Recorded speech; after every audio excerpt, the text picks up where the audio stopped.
Guys, क्या आप जानते हैं कि अमेज़न की शुरुआत एक बुक होम डिलीवरी कंपनी के रूप में हुई थी। लेकिन जेफ बेजोस इस चीज से खुश नहीं थे, क्योंकि वो चाहते थे कि अमेज़न पर सिर्फ बुक ही नहीं, हर चीज मिले, वो भी एक अफोर्डेबल प्राइस में। इसीलिए उन्होंने एक ऐसा प्लान तैयार किया जो बाद में आने वाले हर एक स्टार्टअप के लिए एक प्रेरणा बन गया, जिसे बाद में कई बड़े बड़े बिजनेस स्टार्टअप्स ने फॉलो भी किया और सफलता भी पाई। गाइस, सबसे अच्छी बात यह है कि उन्होंने इस प्लान को अपनी एक बुक द एवरीथिंग स्टोर में डिटेल में बताया है, जिसकी ऑडियो बुक आप कुकू एफएम पर सुन सकते हैं। इसके साथ ही कुकू एफएम पर 3000 से ज्यादा ऑडियो बुक्स और 1000 से ज्यादा आवर्स की कंटेंट लाइब्रेरी अवेलेबल है, जहां आप किसी भी रीजनल लैंग्वेज में कहीं भी कभी भी और कोई भी ऑडियो बुक सुन सकते हैं।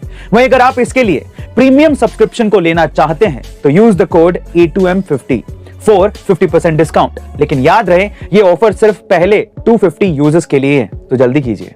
गाइस, इतिहास में हम सभी ने बड़े बड़े दानवीरों के बारे में पढ़ा और सुना होगा, लेकिन वर्तमान समय में भारत में जब भी दानवीरों की बात आती है तो लिस्ट में सबसे ऊपर विप्रो के संस्थापक अजीम प्रेमजी का नाम आता है। और उनकी दरियादिली का अंदाजा आप इस बात से लगा सकते हैं कि उन्होंने एक दिन में 22 करोड़ रुपए और एक साल में करीबन 7,904 करोड़ रुपए दान कर दिए हैं। वैसे गाइस, अगर आप भी दान करने का सोच रहे हैं तो मिलाप एक ऐसा फ्री क्राउड फंडिंग प्लेटफॉर्म है जहां आप मनपसंद कोज के लिए दान कर सकते हैं। इस प्लेटफॉर्म की सबसे खास बात यह है कि यहां पर 0% पेमेंट गेटवे फीस के साथ साथ थर्ड पार्टी ऐप भी आपसे कोई कमीशन नहीं लेता, मतलब कि पूरा पैसा जरूरतमंद के पास ही चला जाता है। वहीं हाल ही में मिलाप ने एक मिलाप गारंटी कैंपेन एक्टिवेट किया, जिससे कोई भी फ्रॉड कैंपेन का पता तुरंत मिलाप को चल जाता है। मतलब कि अगर डोनर ने कोई पैसा डोनेट भी किया है तो वो गलत हाथों में ना जाकर वापस उसे ही मिल जाता है। तो गाइस, अब सोचना क्या है, आज ही किसी जरूरतमंद का सहारा बनिए, वो भी मिलाप के साथ। लिंक डिस्क्रिप्शन बॉक्स में गिवन है।